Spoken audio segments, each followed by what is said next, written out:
Assalamualaikum warahmatullahi wabarakatuh. Kami dari kelompok 2 yang beranggotakan saya Vina Lutfiana dan ada rekan saya Hidayatun Nafiah serta Sian Lisnanda dari jurusan Pasca Sarjana Pendidikan Matematika UNES. Di sini kami akan membahas mengenai chapter 3, yaitu mengenai penilaian pemecahan masalah dalam kurikulum matematika, sebuah paradigma baru. Yang pertama, kita akan membahas mengenai pendahuluan, kemudian ada model pemecahan masalah matematika, ketiga ada praktik matematika, sebuah paradigma baru, keempat lembar kerja matematika praktis, 5 ada pembelajaran matematika praktis, 6 rubrik penilaian, dan terakhir ada respon siswa dan penilaian. Yang pertama yaitu pendahuluan. Proses yang tepat itu akan menghasilkan hasil yang baik. Kemudian proses sering dinilai secara tidak langsung. Penilaian pemecahan masalah difokuskan pada hasil, bukan pada proses. Ini seringkali terjadi. Kemudian penilaian pemecahan masalah perspektif baru dalam kurikulum pemecahan masalah dirancang khusus dan berfokus pada proses, tanpa mengabaikan hasil dari proses pembelajaran. Kemudian pemecahan masalah matematika telah menjadi jantung dari kurikulum matematika Singapura sejak tahun 1990-an. Tujuan utama yang dinyatakan dari kurikulum matematika Singapura adalah untuk mengembangkan kemampuan siswa dalam memecahkan masalah matematika. Di sini menurut Departemen Pendidikan tahun 2006. Kemudian hambatan penerapan kurikulum pemecahan masalah ada 2. Yang pertama ada masalah makna yang melekat pada istilah pemecahan masalah. Kemudian hambatan yang kedua, rintangan utama dalam konteks Singapura adalah kebiasaan aspek-aspek tertentu dari pemecahan masalah, seperti pengajaran heuristik pemecahan masalah yang sesuai dengan jenis masalah tertentu. Nah, ini disajikan rancangan kurikulum matematika sekolah, yaitu Mathematical Problem Solving atau pemecahan masalah matematika. Ada konsep, proses, metakognisi, sikap, dan kemampuan. Konsep yaitu numerikal, aljabar, geometri, statistik, probabilitas, dan analitik. Kemudian pada proses ada menalar, mengomunikasikan, dan menghubungkan, kemampuan berpikir dan heuristik, aplikasi dan juga pemodelan. Kemudian ketiga ada metakognisi, yaitu pemantauan pemikiran belajar sendiri atau self-regulation. Keempat ada sikap, kepercayaan, ketertarikan, apresiasi, kepercayaan diri, serta ketekunan. Dan yang terakhir yaitu skill atau kemampuan, perhitungan numerik, manipulasi aljabar, visualisasi spasial, analisis data, pengukuran, penggunaan alat-alat matematika, dan juga estimasi. Ya, ini ada model pemecahan masalah matematika. Jika suatu pemecahan masalah, itu ada yang bisa memecahkan masalah dan ada yang belum terbiasa memecahkan masalah. Kalau yang memecahkan masalah, itu akan membentuk model pemecahan masalah. Sedangkan yang belum terbiasa akan memerlukan model pemecahan masalah. Di sini nanti akan dibuat eksplisit, yaitu akan membantu dan membimbing dalam belajar pemecahan masalah. Maka akan mengatur upaya memperoleh solusi.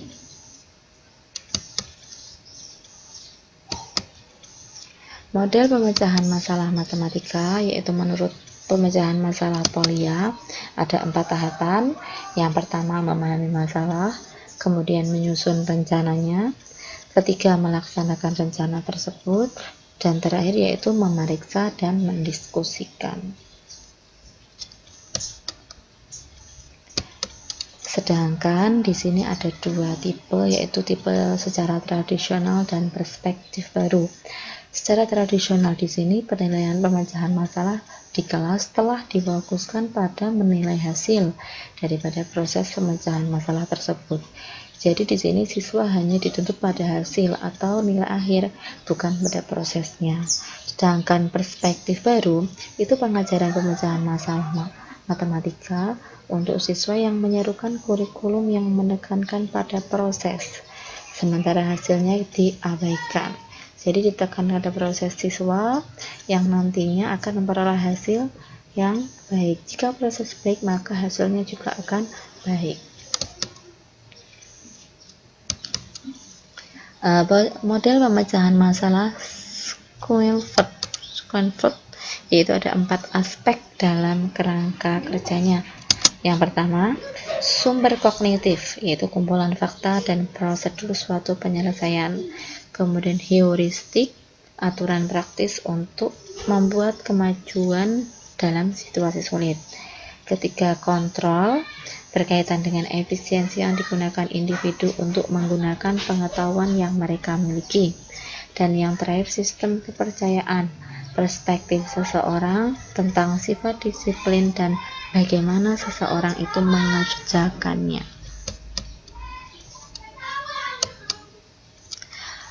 Nah, di sini praktek matematika paradigma baru, yaitu menentang penerapan pemecahan masalah model Boolean.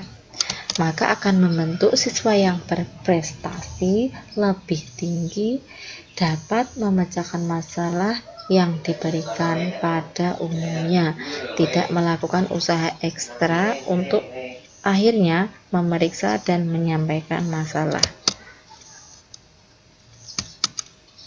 Nah, untuk menumbuhkan kebiasaan disiplin pemecahan masalah yang baik, membuat lembar kerja praktis, yaitu mencapai perubahan paradigma dalam cara siswa melihat masalah. Nah, lembar kerja matematika praktis selanjutnya akan dijelaskan oleh rekan saya, Hidayatun Nafiah.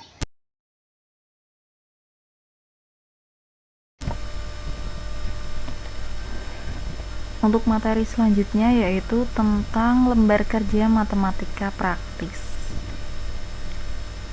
Lembar kerja berisikan bagian-bagian yang secara eksplisit memadu siswa untuk menggunakan tahapan Polya dan pemecahan masalah heuristik untuk menyelesaikan masalah matematika.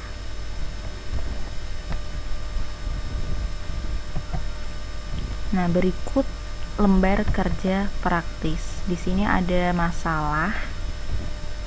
Itu nanti bisa dituliskan apa. Kemudian petunjuk memahami masalah. Ini percobaan yang pertama, yaitu menyusun rencana pemecahan. Nah, seperti itu. Untuk selanjutnya itu ada melaksanakan rencana. Nah, melaksanakan rencana di sini ada penjelasannya. Ini Anda mungkin harus kembali ke bagian ini beberapa kali. Beri nomor tiap pelaksanaan sesuai dengan rencana 1, rencana 2 dan seterusnya, atau rencana 1.1, rencana 1.2 jika ada 2 atau lebih percobaan menggunakan rencana 1. Ini ada 2 poin, yaitu tulis poin utama di mana Anda membuat keputusan atau pengamatan. Misal kembali untuk meriksa, mencoba rencana lain, mencari sumber daya, atau meninggalkan rencana pada kolom kontrol. Yang kedua, tulis setiap pelaksanaan dengan rinci pada kolom langkah matematis rinci. Ini ada 2 kolom. Kolom pertama itu tentang langkah matematis rinci, yang kolom kedua itu tentang kontrol. Selanjutnya, memeriksa dan memperluas. Yang pertama itu bisa ditulis bagaimana Anda memeriksa pekerjaan Anda. Yang kedua, tulis tingkat kepuasan terhadap pekerjaan Anda. Tulis gambaran alternatif pemecahan lain yang Anda pikirkan. Yang ketiga, beri 1 atau 2 penyesuaian perluasan atau generalisasi dari masalah. Nah, jelaskan dengan singkat bahwa struktur pemecahan tersebut akan berfungsi. Selanjutnya tentang pelajaran matematika praktis. Nah, pelajaran pemecahan masalah terdiri dari 55 menit yang dibagi menjadi 2 bagian. Nah, bagian yang pertama itu kecuali untuk pelajaran yang pertama. Guru mengulas pekerjaan rumah pada pelajaran sebelumnya dan menjelaskan satu aspek pemecahan masalah seperti pada tahapan polya. Fokus pada satu masalah hari ini. Nah, sehingga fokus seluruh kelas hanya pada satu masalah selama satu pelajaran.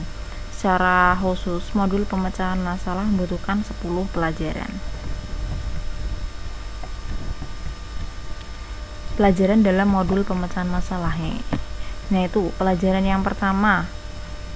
Aktivitasnya membedakan antara masalah dengan latihan. Aktivitas kedua, model pemecahan masalah yang sukses. Pelajaran yang kedua, aktivitas pertama memperkenalkan pemecahan masalah model polya. Aktivitas kedua memperkenalkan tahap 1 dari lembar kerja praktis, yaitu memahami masalah. Pelajaran yang ketiga, aktivitasnya memperkenalkan arti kata heuristik dan memberikan daftar heuristik yang umum untuk pemecahan masalah matematika. Aktivitas kedua memperkenalkan tahap 1 hingga 3 dari lembar kerja praktis, memahami masalah, merancang rencana, melaksanakan rencana. Pelajaran keempat, aktivitas pertama lebih lanjut tentang heuristik. Aktivitas kedua berlatih menggunakan tahapan 1 hingga 3 dari lembar kerja praktis. Aktivitas ketiga berlatih menggunakan tahapan 1 hingga 3 dari lembar kerja praktis.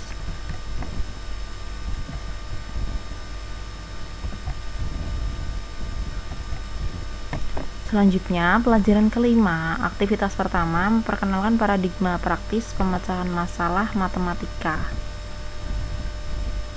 Aktivitas kedua, penggunaan formal lembar kerja praktis untuk menyelesaikan masalah hari ini dan masalah pekerjaan rumah. Pelajaran keenam, fokus pada pemeriksaan dan perluasan, misal tahap 4 dari lembar kerja praktis.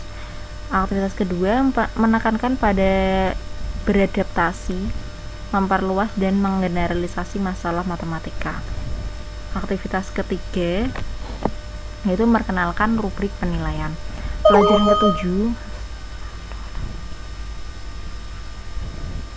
Pelajaran ketujuh, aktivitasnya mengidentifikasi fitur pemeriksaan dan perpanjang. Pelajaran ke-8, aktivitasnya memperkenalkan pentingnya dan penggunaan kontrol dalam masalah matematika. Pelajaran ke-9, aktivitasnya memperkenalkan penggunaan kolom kontrol di tahap 3 lembar kerja praktis. Pelajaran ke-10, aktivitasnya itu revisi fitur utama dan proses pemecahan masalah matematika.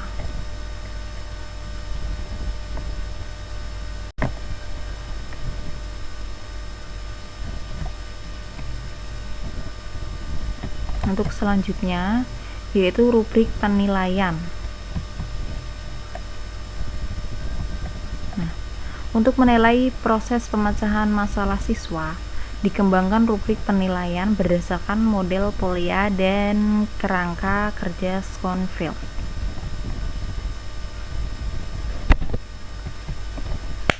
Rubrik penilaian pemecahan masalah meliputi tahap polya. Kriteria ini mencari bukti penggunaan siklus tahapan polya, yaitu memahami masalah, merancang rencana, melaksanakan rencana, dan solusi yang benar. Selanjutnya, heuristik. Kriteria ini mencari bukti penerapan heuristik untuk memahami masalah dan untuk menyusun atau melaksanakan rencana. Rubrik penilaian selanjutnya yaitu meriksa dan perluas. Kriteria ini dibagi menjadi 3 subkriteria, yaitu bukti pemeriksaan kebenaran solusi, memberikan solusi alternatif, dan memperluas dan menggeneralisasi masalah.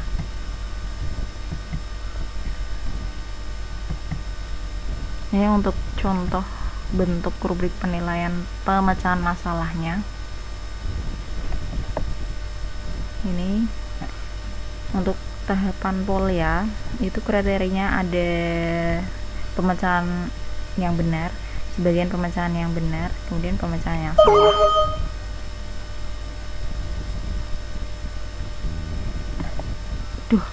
Maaf.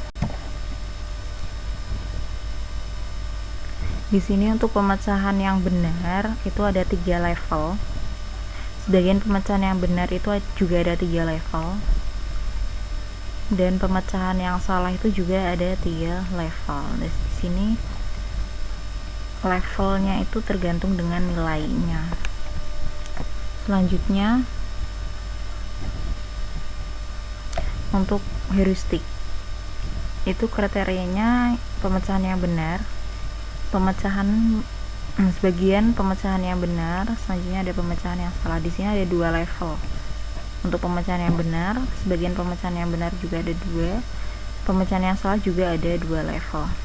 Selanjutnya memeriksa dan memperluas. Kriterianya yaitu memeriksa, ini ada 2 level.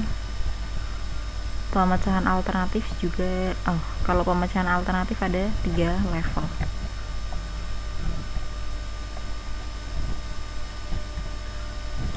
Selanjutnya memperluas, menyesuaikan, dan menggeneralisasi. Di sini ada 4 level. Level 4 itu saat lebih dari satu masalah terkait dengan saran metode atau strategi pemecahan yang tepat, atau satu masalah terkait yang signifikan dengan saran metode atau strategi solusi yang tepat, atau satu masalah terkait yang signifikan dengan penjelasan menggunakan metode pemecahan untuk masalah asli tidak dapat digunakan. Level 3 itu satu masalah terkait dengan saran metode atau solusi yang tepat. Kalau level 2 itu satu masalah terkait tanpa saran, itu ya. Kemudian level 1 itu tidak ada sama sekali. Kemudian di sini ada kolom untuk petunjuk, ya. Kemudian ada keterangan nilai dikurangi dan total nilai. Kemudian tanggapan dan penilaian siswa. Para peneliti melakukan seri pertama dari seluruh pelajaran praktis matematika sebagai modul elektif untuk sekelompok siswa 24 tahun 8. Di sini usia 14 di sekolah menengah Singapura. Penggunaan lembar kerja praktek siswa dalam menjawab pertanyaan merupakan indikasi metode penyelesaian mereka, kesalahan dan kesalahpahaman mereka terkait dengan setiap pertanyaan. Baik guru sekolah dan peneliti menggunakan rubrik penilaian untuk menandai respon siswa terhadap masalah ini. Dan masalah untuk pekerjaan rumah, reliabilitas antar penilai itu adalah 0,695. Ini dapat diterima karena para guru belum berpengalaman dalam menandai menggunakan rubrik maupun dengan solusi dan ekstensi untuk masalah. Secara keseluruhan, setelah diskusi, penandaan oleh kedua kelompok sebagian besar konsisten untuk sebagian besar masalah.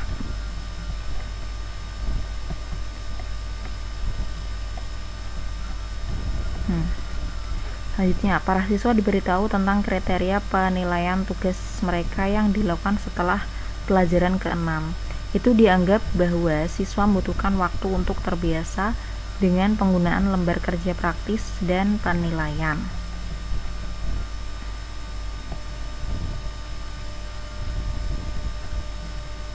Di sini ada informasi kualitatif diperoleh dari sesi wawancara dengan siswa yang dipilih. Nah, berikut ini adalah beberapa petunjuk yang digunakan oleh pewawancara untuk mewawancarai siswa. Yang pertama, mengapa Anda mendaftar untuk kursus atau praktis pemecahan masalah matematika? Yang kedua, sebutkan satu hal yang Anda pelajari dari kursus. Yang ketiga, bagaimana lembar kerja praktis membantu Anda dalam memecahkan masalah. Yang keempat, apa pendapat Anda tentang penilaian kursus?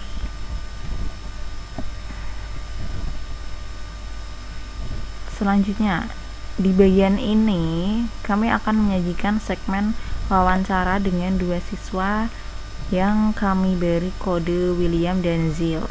Itu nama samaran. William adalah siswa berprestasi tertinggi dalam matematika yang juga mewakili sekolah dalam berbagai kompetisi matematika nasional. Zil adalah seorang yang tidak percaya dalam pemecahan masalah matematika. Kami menggunakan W, Z, dan R untuk menunjukkan William, Zil, dan peneliti masing-masing. Segmen-segmen yang relevan dari wawancara dengan interpretasi kami bersama mereka disajikan di bawah ini.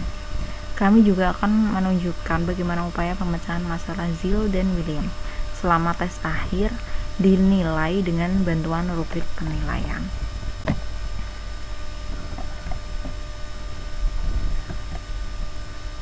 Solusi Zill benar. Pada tahap 3, yaitu melaksanakan rencana, ia menunjukkan rencana untuk mengekspresikan 11 sebagai jumlah dan perbedaan dari 5 dan 9. Dia memiliki rencana yang jelas untuk mengatasi masalah tersebut. Oleh karena itu, di bawah tahap Polya, ia dianugerahi 10 nilai. Level 3, solusi yang tepat. Dia menunjukkan penggunaan heuristik pada tahap 2 atau merancang rencana, dan tahap 3 melaksanakan rencana. Selanjutnya di tahap 3, ia mendaftar langkah-langkah dengan jelas tentang bagaimana 11 menit dapat diperoleh. Jadi di bawah heuristik, ia dianugerahi 4 nilai. Level 2 dari solusi yang benar. Di bawah tahap 4, periksa dan luaskan. Ia tidak menunjukkan upaya untuk memeriksa kewajaran solusi atau upaya untuk memberikan solusi alternatif untuk masalah tersebut. Namun ia menawarkan kemungkinan untuk generalisasi dari masalah yang diberikan yang merupakan masalah yang melibatkan persamaan Diophantine. Skor totalnya berdasarkan rubrik penilaian adalah 15 dari 20. Rincian skornya ditunjukkan pada tabel 2 di bawah ini. Nah ini. Tahapan Polya itu penjelasnya solusi benar level 3. Jadi skor yang diberikan 10. Tanda yang diberi. Terus heuristik solusi yang benar level 2. Tanda yang diberikan 4. Kemudian periksa dan perpanjangan.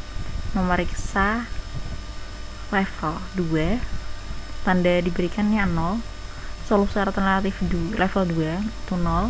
Perluas, adaptasi dan generalisasi level 2, tanda yang diberikannya 1. Total skor untuk Zill itu 15. Nah, untuk selanjutnya akan dibahas oleh rekan saya, Saudara Sian. Kami persilahkan. Baik, saya akan melanjutkan presentasi berikutnya.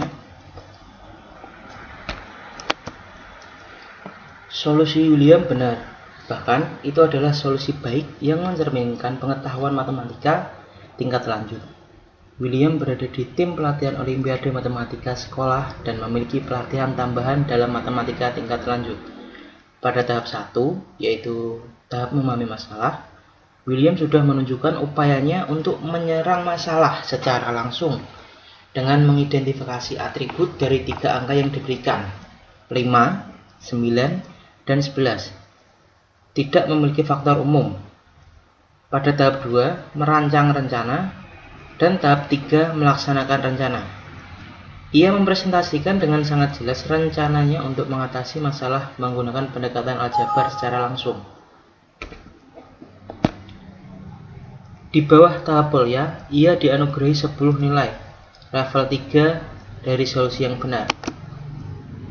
Pada tahap 2, merancang rencana, ia mendaftar heuristik atau langkah-langkah dengan jelas, atau mendefinisikan variabel, mengatur persamaan, memecahkan persamaan, terkait kembali ke masalah, menawarkan solusi. Selanjutnya, dalam tahap 3, melaksanakan rencana. Ia merumuskan persamaan Diophantine dan menyelesaikan menggunakan algoritma Euclidean. Ini adalah bukti pemecahan masalah matematika yang agak canggih dengan sumber daya yang kaya, menurut Schoenfeld tahun 1992. Yang merupakan karakteristik dari siswa matematika tingkat lanjut. Di bawah heuristik, ia dianugerahi 4 nilai, level 2 dari solusi yang benar. Akhirnya, dalam tahap 4, periksa dan perpanjang, William memeriksa kewajaran solusinya dengan argumen singkat yang masuk akal. Dia dengan demikian dianugerahi 1 tanda di bawah memeriksa. Ini dapat dilihat ya, tabel skor untuk William, di mana total skor William yaitu 19.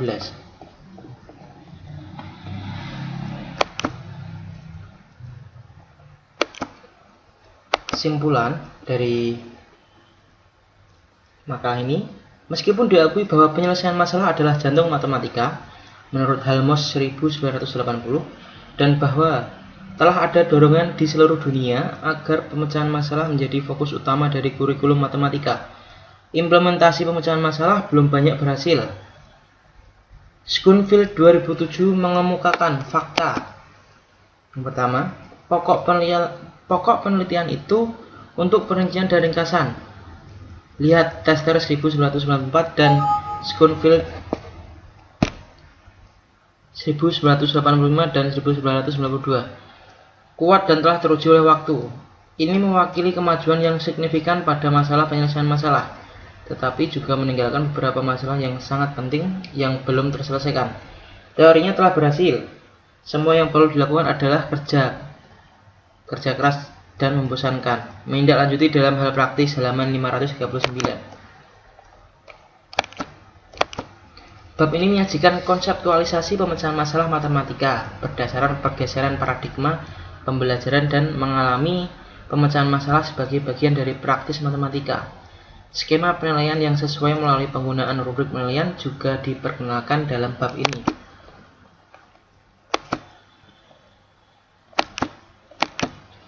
Para penulis telah melakukan pembelajaran praktis pemecahan masalah ini di sekolah menengah, seperti yang bisa dilihat dari skrip kedua siswa di bagian sebelumnya. Para siswa dapat menanggapi mode penilaian baru ketika mereka diberitahu tentang bagaimana mereka akan dinilai dan menunjukkan rubrik penilaian secara tepat waktu.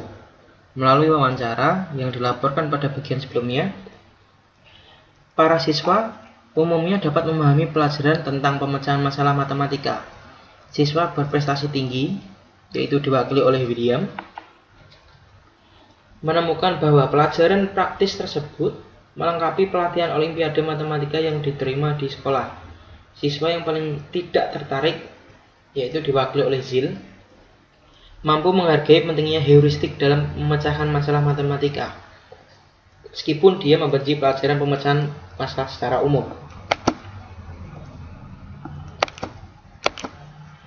Pendekatan baru ini dalam menilai pemecahan masalah melalui penggunaan matematika praktis menjanjikan bagi para guru yang ingin meningkatkan pemecahan masalah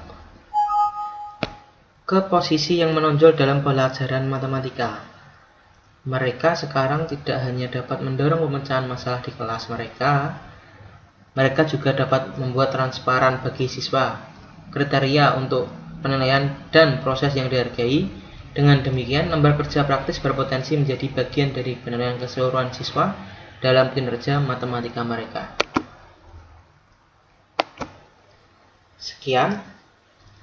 Sekian dapat kami sampaikan, kurang lebihnya mohon maaf. Bila taufiq wal hidayah, wassalamualaikum warahmatullahi wabarakatuh.